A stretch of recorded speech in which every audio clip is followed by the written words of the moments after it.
ओम शांति। आज 29 जनवरी है और अब हमारी तपस्या का मास समाप्ति की ओर है। हम सब जानते हैं श्रेष्ठ तपस्या वही कर सकते हैं जिनका मन एकाग्र हो। एकांत और एकाग्रता हम योग युक्त आत्माओं की ब्यूटी है। हम इस पर अवश्य ध्यान दें क्योंकि एकांत में ही सुंदर विचारों का उदय होता है। एकाग्रता का अर्थ है हम अपनी बुद्धि को, मन को जहाँ चाहे, जब चाहें और जितना समय के लिए चाहें लगा सकें। इसके लिए बहुत अच्छे अभ्यास की आवश्यकता है। कईयों ने अपने मन को बचपन से ही भटकाया है। कईयों का मन हजारों साल से भटकता आ रहा है। अब ये एक बहुत बड़ा चैलेंज है कि इस तीव्र गति से दौड़ते हुए मन को कैसे कंट्रोल किया जाए।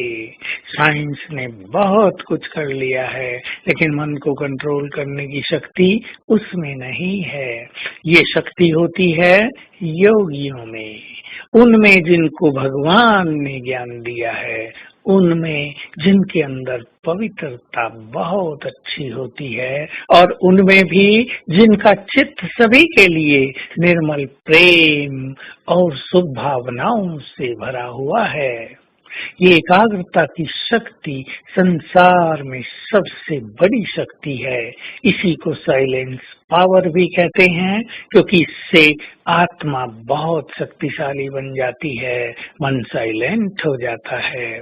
जिसके पास ये एकाग्रता की शक्ति होगी उन्हें संकल्पों की सिद्धि प्राप्त होगी। यदि वो चलती ट्रेन को भी कहेंगे स्टॉप हो जाओ तो वो स्टॉप हो जाएगी। यदि हवा तीव्र गति से चल रही हो और वो ऑर्डर करेंगे हे पवन शांत गति से बहो तो कुछ ही क्षणों में हवा की गति भी धीमी हो जाएगी। यदि बहुत गर्मी पड़ रही है और वो संकल्प करेंगे प्रकृति अब मौसम को जल्दी ही सुहावना कर दो तो कुछ ही समय में मौसम बदलता हुआ दिखाई देगा। ये एकाग्रता की बहुत बड़ी शक्ति है। इससे आत्मा प्रकृति की मालिक बन जाती है, परंतु एकाग्रता सबसे नहीं होती हम जानते हैं। लेकिन जिनको ये श्रेष्ठ इच्छा है कि हमारी मन बुद्धि एकाग्र हो जाए तो वो ध्यान दें बुद्धि तीसरा नेत्र है। इसमें यदि जरा भी गंदगी होगी तो बुद्धि एकाग्र नहीं हो सकेगी। मन संकल्प शक्ति है। मन में यदि व्यर्थ संकल्पों का प्रवाह चलता होगा तो मन भटकता रहेगा। यदि इधर उधर देखने की इच्छा होगी, यदि गंदी फिल्में देखेंगे, यदि टीवी पे सारा दिन लगाएंगे, यदि सारा दिन मोबाइल में लगे रहेंगे, यदि और व्यर्थ के गपशप सारा दिन चलते रहेंगे, फिर कोई कहे मेरा मन तो एकाग्र होता नहीं, तो जान ले कभी नहीं होगा। जो अंतर्मुखी हैं, जो सर्वस्व त्यागी हैं, जिन्होंने व्यर्थ की इच्छाओं का त्याग कर दिया है, जिन्होंने वासनाओं को समाप्त कर दिया है, वही एकाग्र चित्त हो सकते हैं। लेकिन साथ साथ इसके लिए लंबे अभ्यास की भी आवश्यकता होती है। बार बार अभ्यास करने से भी चित्त एकाग्र होने लगता है और सब कुछ सहज हो जाता है। तो आज से अपने अंदर इस शक्ति को भरने का संकल्प कर लें। इसके लिए जहाँ और चीजों की आवश्यकता है वहीं ज्ञान का बल भी परम आवश्यक है। ज्ञान की सुंदर सुंदर पॉइंट्स हमारी बुद्धि में रमण करती रहें तो बाकी सभी संकल्प शांत हो जाएंगे, समाप्त हो जाएंगे।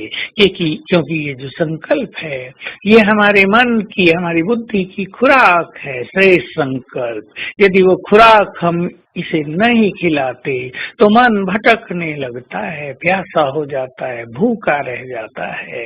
तो आज सारा दिन हम अपनी एकाग्रता को बढ़ाने के लिए और बाबा से अच्छी अनुभूति करने के लिए एक छोटी सी ड्रिल करेंगे। 5 सेकंड से शुरू करेंगे। 5 सेकंड अपने आत्मिक स्वरूप को देखना और संकल्प करना, मैं स्वराज्य अधिकारी हूँ, मुझसे किरणें फैल रही हैं। फिर 5 सेकंड शिव बाबा को परम धाम में देखना, वो ज्ञान के सागर हैं। फिर 5 सेकंड आत्मा को, फिर 5 सेकंड बाबा को। फिर इस क्रम को 10-10 सेकंड करेंगे। 10 सेकंड आत्मा को, एक एक संकल्प रखेंगे आत्मा के बारे में, और फिर 10 सेकंड बाबा को। फिर उसके लिए भी एक संकल्प रखेंगे, जैसे वो पवित्रता के सागर हैं, सर्वशक्तिमान हैं, या प्यार के सागर हैं। ये ड्रिल बार बार करेंगे। 1 घंटे में यदि 3-3 बार ऐसा अभ्यास कर लिया जाए तो शाम तक चित्त एकाग्र होकर मन डीप साइलेंस में रमन करने लगेगा। ओम शांति।